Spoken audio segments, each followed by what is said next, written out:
قادر حسن گیلانی رحمت اللہ علیہ نے لکھا ہے کہ خواجہ قطب الدین کا جنازہ پڑھنے کے لیے جو مجمع آیا ہوا تھا اس میں کم سے کم 15,000 محدث تھے، 50,000 قاری تھے، 80,000 ناظر قرآن پڑھنے والے تھے۔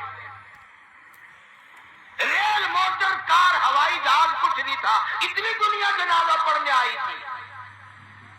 جب وصیت نامہ کھولا گیا، توجہ کرنا، بس یہ بات لکھ کر اگر آج آپ لے گئے تو انشاءاللہ میرا واز کامیاب ہو جائے گا، جلسہ کامیاب ہو جائے گا۔ وصیت نامہ کھولا، اس میں لکھا ہوا تھا میری نماز جنازہ وہ آدمی پڑھائے، میری نماز جنازہ وہ آدمی پڑھائے جس میں 3 شرطیں پائی جائیں۔ میری نماز جنازہ وہ آدمی پڑھائے جس میں 3 شرطیں پائی جائیں۔ پہلی شرط یہ ہے ساری زندگی میں، ساری جوانی میں آج تک ایک دن بھی اس کی جماعت کی نماز تو کیا تکبیر اولا بھی فوت نہ ہوئی ہو۔ ایسا آدمی میرا جنازہ پڑھائے جس نے جب سے ہوش و حواس سنبھالا ساری زندگی میں اس کی نماز نہیں، جماعت نہ گئی۔ پہلی شرط تو یہ، اور دوسری شرط یہ ہے میری نماز جنازہ وہ آدمی پڑھائے جس کی ساری زندگی میں کبھی تہجد کی نماز قضا نہ ہوئی ہو۔ تیسری شرط یہ ہے میری نماز جنازہ وہ آدمی پڑھائے جس کی ساری عمر میں، ساری زندگی میں، بیماری میں، سفر میں، تندرستی میں، کاروبار میں، کسی حال میں بھی اس کی نگاہ غیر عورت پہ کبھی نہ پڑی ہو، غیر محرم عورت پہ اس کی کبھی نہ نظر پڑی۔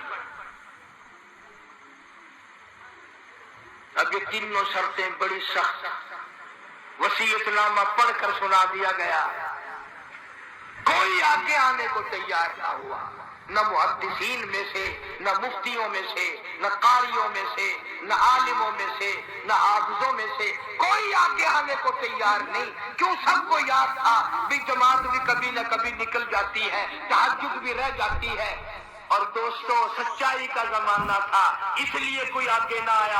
اگر آج کوئی یہ وصیت نامہ لکھ کر رکھے گا انشاءاللہ بغیر جنازے کے تشریف لے جانا پڑے گا۔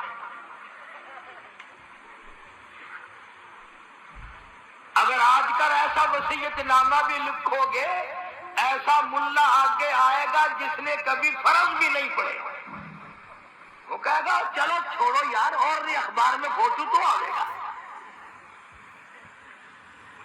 تینوں شرطیں بڑی سخت، خواجہ قطب الدین بختیار کاکی رحمت اللہ علیہ کی لکھی ہوئی شرطیں۔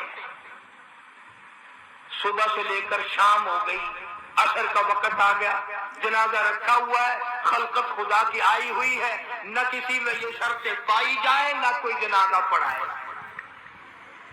عصر کی نماز کا وقت جب قریب آیا، ایک آدمی صف میں سے نکل کر آگے آیا، جنازے کے قریب آیا اور منہ سے کپڑا اٹھا کے کہنے لگا او خواجہ تجھے کیا ملا، تجھے کیا فائدہ پہنچا، تجھے کیا چیز حاصل ہوئی، جاتے جاتے میرا پردہ کیوں کھول گیا۔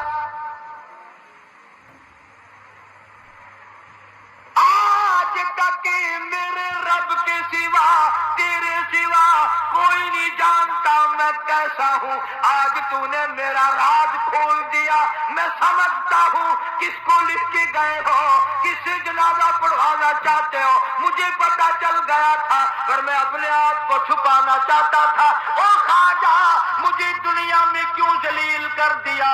اب 2 باتیں ہیں، اگر میں اپنا راز بچاؤں تیرا جنازہ پڑھانے والا کوئی نہیں، اور اگر تیرا جنازہ پڑھاؤں میرا راز نہیں بچتا۔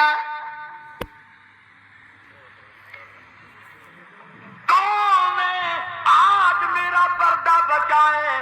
تو نے تو اپنا فائدہ کر لیا، میرا نام لکھ کر چلا گیا، کرتے میرے بارے میں لکھی ہے، آج کے بعد دنیا مجھے کیا کہے گی، ابھی موت نہ جانے کتنا دور ہے، اگر اس کے خلاف ہو گیا میں کالی کملی والے کو کیا منہ دکھاؤں گا۔